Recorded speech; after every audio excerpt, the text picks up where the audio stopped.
everybody. Happy Sunday. I am Antonette Crosby, and this is a time to chill. This is what we do.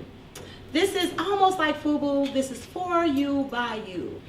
This station is for everyone, but targeted for Black and brown people so that we can love ourselves, we can see one another in high positions, different positions in our lives, entrepreneurship, leadership positions, so our children can feel that they are worthy. Black and brown people, we are beautiful. Once again, we do not exclude anyone, but our executive producers here wants everyone to feel special and loved, especially Black and brown people, because today we are under so much pressure.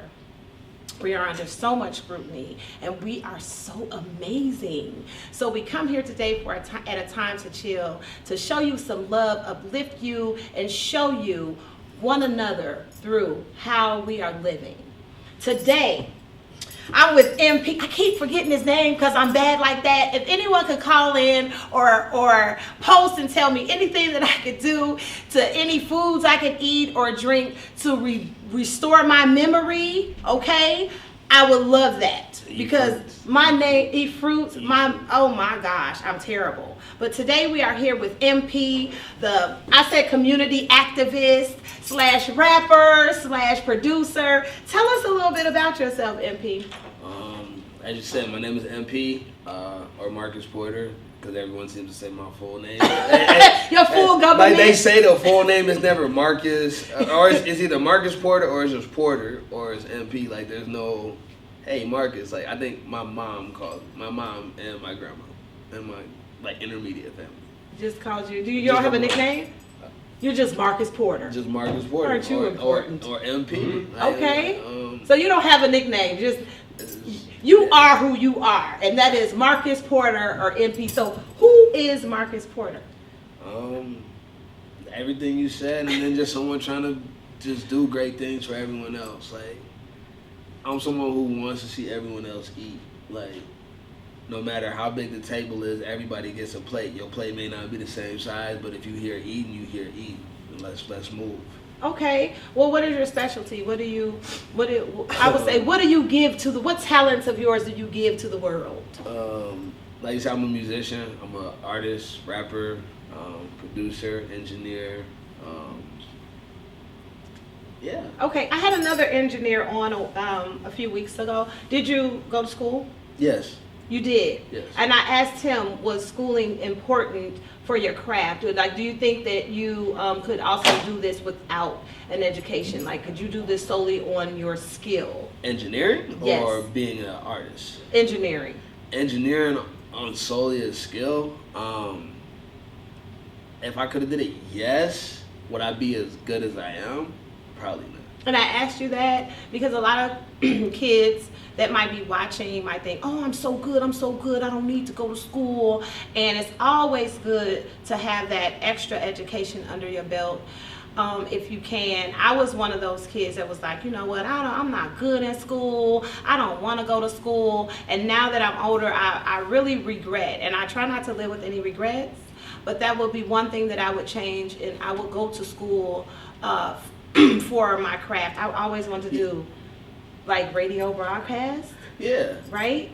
Hey. And even though I'm doing that now, because now everything is social media now, so I have an avenue to do, like I can zip under that radar without schooling because social media is so big Makes now. Makes it easier. Right. And that's true. Definitely, I say school is definitely important, but go, like you said, for your craft, for your passion. Because I'm going to be real, I went to school 3 times. I've been to college 3 times before I finished at Madison Media. Okay. I went down south to HBCU. I was at Alabama State University. And then I transferred up to Oshkosh. And then I low-key got kicked out of school for a moment. Okay. Grades, I wasn't a great student either. I'm not going to pretend. Yeah. At Alabama State, I was a great student, but Are you from Madison? I'm from Madison. So you're from Madison, but you went to HBCU. Yeah. And so how was that? That was. How was that for you coming from? That was one of the best times ever in my life. It was also kind of a culture shock for me. Please do tell. Because it was just all black people all the time, everywhere. There was not like... Were you nervous? No. Were you excited to see your people in yeah. abundance Yeah. every day? Oh yeah, it was man, it was great. It was amazing. It was amazing. It was an experience that I will never forget. I will never let go of. Like, if I have kids, like, they're gonna go to a HBCU. It's not really an option.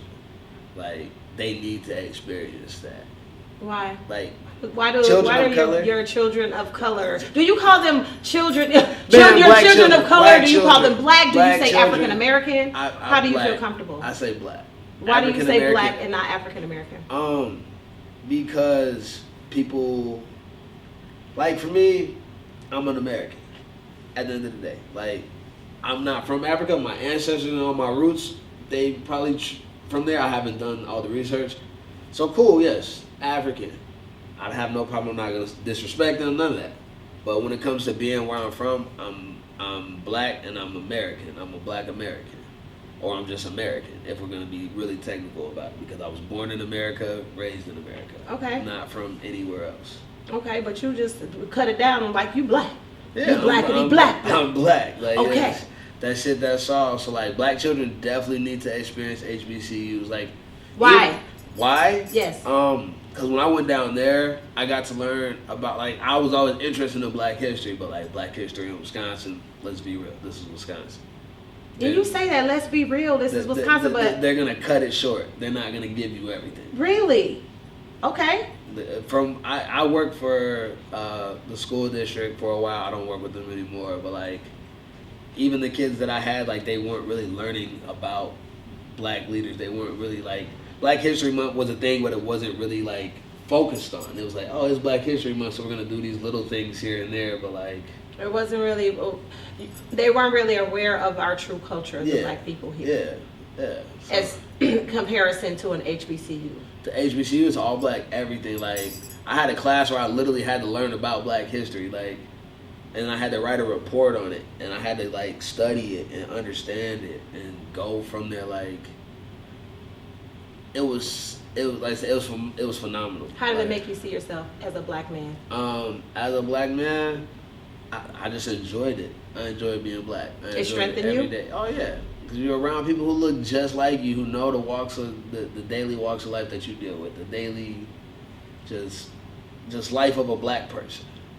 Okay, and there's difference, and I ask these questions because there are different races who watch Time to Chill, and when I say this is for the black and brown, I don't want anybody to get offended, but in different parts of the world, black people are treated differently. All parts, really, to me, in my opinion. And it's not to browbeat anybody or to seclude anybody or make anyone feel bad, but just for you all to get an understanding on really what's going on and how black people feel on the inside when it comes to being black. That's why we're here, to make you feel beautiful, to make you love yourself so you can see yourself past what other people see you as. Yeah. Right? Exactly. And the other thing, I guess, to touch on the African American thing is, somebody who's from Africa who looks white, because there are white people in Africa, can move over here, get their citizenship, and then be called an African American. Okay. Even though they're white. Okay, I got to do a plug really quick, though. Talking about African American. African American fits everybody. I got this last year. I love it.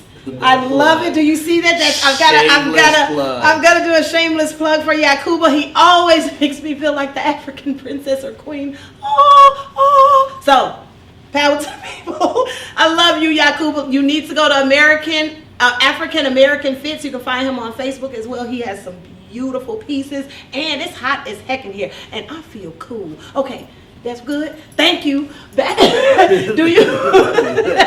Your music. Yeah. Okay, your music. Tell me about your music. My music, what I like to tend to call it, is Black excellence. Okay. Black excellence. Yeah. All right, Black excellence. Define Black excellence in your mind.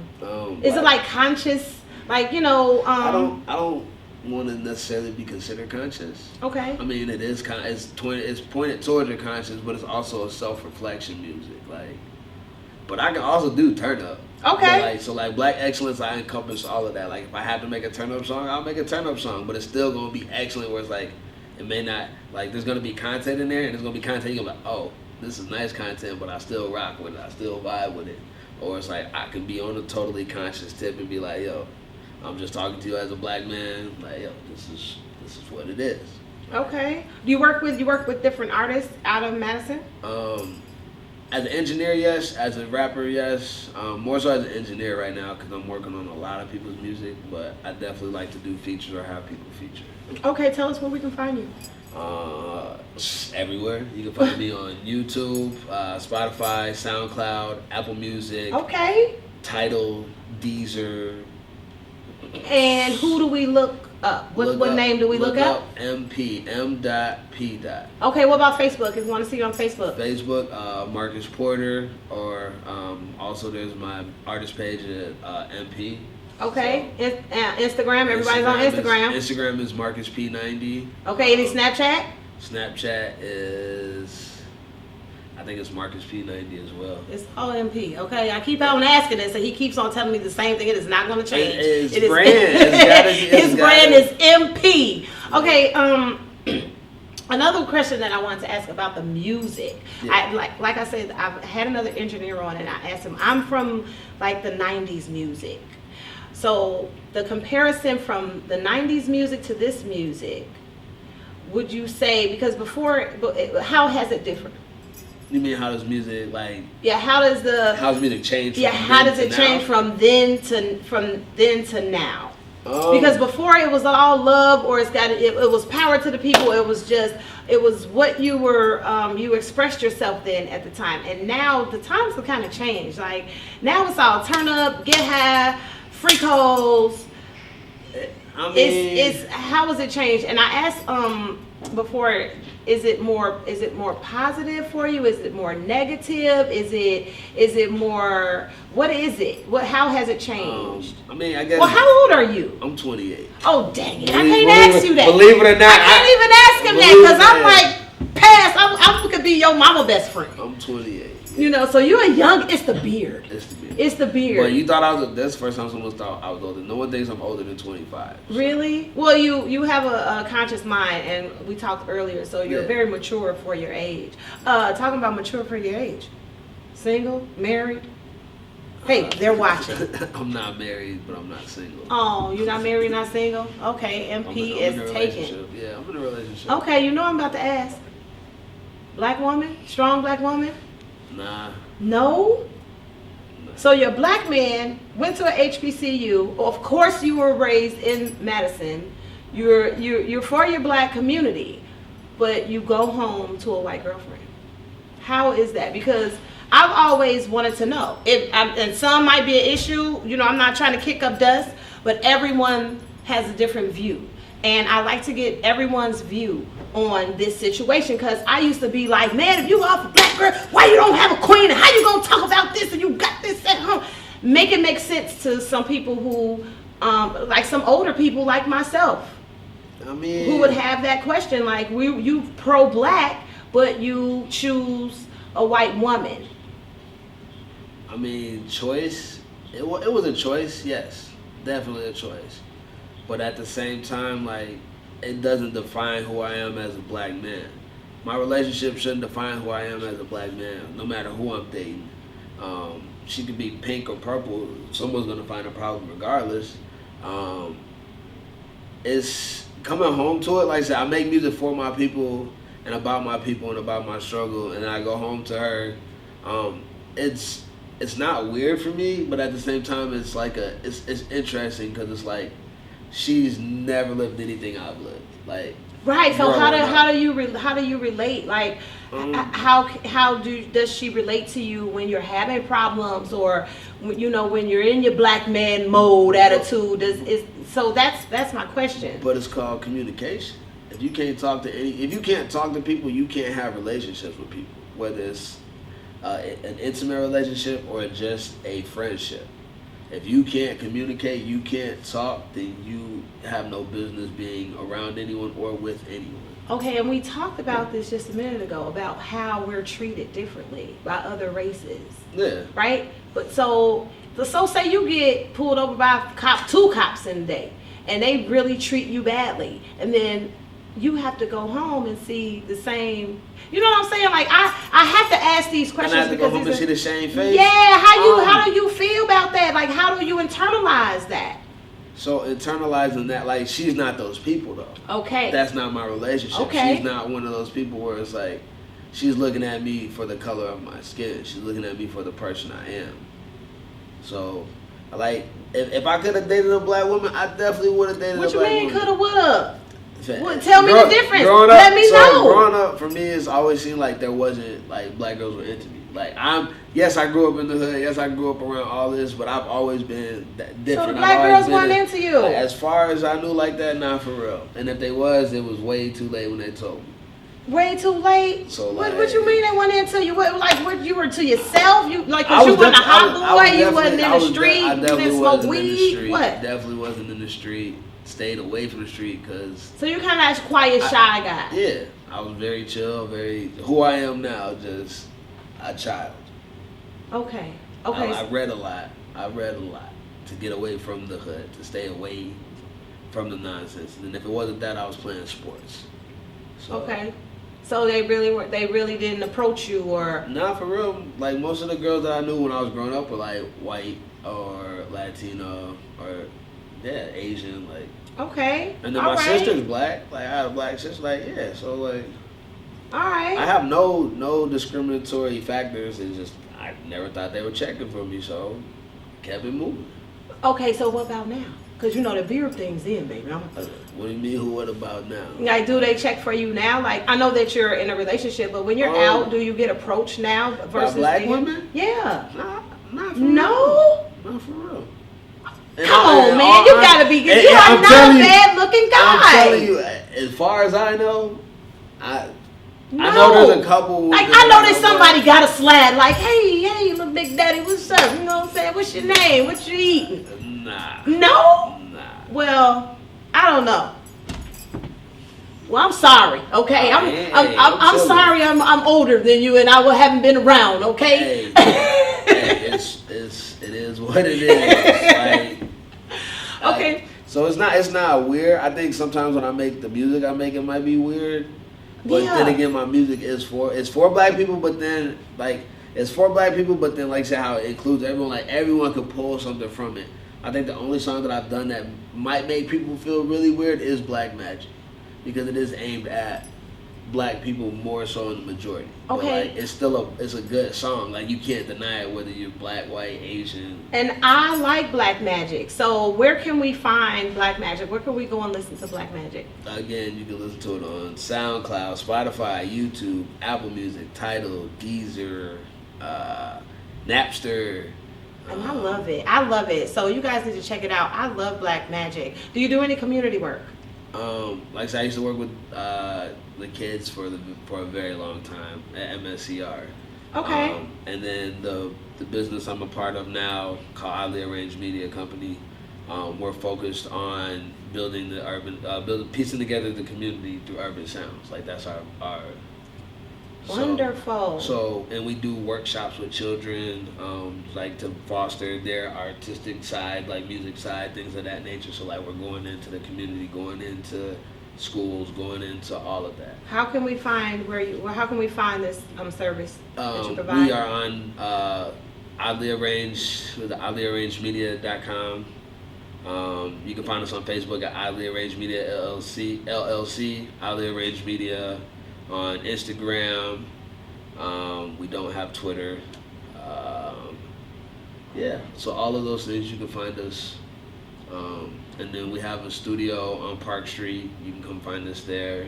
Okay, so if up and coming artists, any R&B, any singers, rappers, anything, any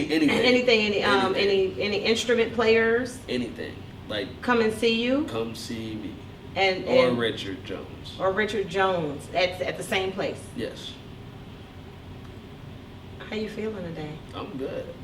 I'm great. And you know what? I really have to big you up. Like, I have to say, black man, I am proud of you. I don't know if you've heard that. Like, you say that the women haven't approached you, and that kind of bothers me. So my mom says I'm intrusive. I'm so intrusive. I guess that's why I'm doing talk radio, right? But I just want to tell you, as a black woman, black man, I appreciate you. I appreciate it. Okay? And man, big up to you. Is there any events that you're going to, or you're actually involved in? I don't know how soon this is coming out. All right. But Wednesday I'll be performing at the Robinia Inn at the Artists Collective Party 7. Okay. What time? This starts at 10. All right. I don't know what time I'm going on. All right. How much? Come support everybody. It's $10 before, or $10 at 10, and then I think at midnight is 15. Okay, can we drink there? You can. And the Rabinia, that's outside, right? So you like go in the little corridor, and then it opens up. Yep. And then they have the lights outside, and Yep. it's really nice. Yep. So the Rabinia Court is beautiful. You all need to check them out, because I like, especially if you like being out at night, outdoors. I love it. Yep. I'm also a part of the Artist Collective, so that helps put on those things. There will be a lot more events that I'll be a part of, doing that and just helping get that together, all types of things. Okay, anything you'd like to say to the children? Any children that might be shy and might be talented, but don't know, you know how you be closed in a little bit, Yeah. or you're picked on, or you're different. Yeah. Anything you'd like to say to the kids to get them to come out, or to get them to try? I mean, just speak your truth. Just be true to who you are. Don't be afraid to step in those weird spaces of your life. Like, if you like making music, make music. If you like doing paint. If you like drawing, draw. Like I said, the older I got, the more I learned to express myself. At 18 years old, when I was in high school, I took a ceramics class. And that's pottery, if people don't know. Is ceramics? You was in there. I was in there at the wheel, you was in there ghosting. Learning how to do that, making masks, all types of things. So if it interests you, do it. I'm a big Greek mythology fan. I'm a Greek Egyptian fan. All that stuff. Okay. Comic books too. I'm a nerd. Are you? I'm a nerd too. Like I'm like the X-Men. All that. I've seen all the Avengers. Like I like the animated kung fu. Which one? Movies. I'm gonna tell you. I don't know if you know this one, but what's the name? It's the Ninja Scroll. Have you ever seen that? Ninja Scroll. You gotta see that. Like me and Drew watched it, and I think I was more excited. I think I caught him looking at me like, "Are you serious, girl? You like this?" It's called the Ninja Scroll. It's a cartoon. It's a martial arts cartoon. It is gruesome and bloody. That's my thing. I watch anime too. So, do you? I'm not really into anime. I'm a dork. I'm a nerd. You're a dork. I'm a nerd. I don't get that. Whatever deep. it is, I'm all that. Be yourself. Exactly. Whatever it is, be yourself. Live in your truth. Well, thank you so much, MP. I appreciate you being open with me and answering some tough questions that a lot of people will want to know or have bias on, but won't want to speak about because they don't want to be rude. But here, the professionalism level on Time to Chill is different from anywhere else. Hey. We We get down to the nitty gritty and we ask the truth. And we ask the questions that people are embarrassed or maybe don't want to ask. We ask the unsafe questions. Hey, I like the smoke. I'm telling you, I want all smoke. Send it my way. Well, I'm going to ask that maybe you scoot down a little bit because we've got two other guys coming in. Ooh. And come on, youngins, we got two guys coming in, and I want to let them introduce themselves. They are a group of 5 young men out of Madison. My bro. And yeah, they're the cutest guys. I call them the French fries. Man. Come on in here so you can introduce yourself. My little bro. Yeah. That was a good answer right there. I'll be honest, bro. Oh, man. Come on in here, scoot on over, shouty. We got us some youngins, everybody.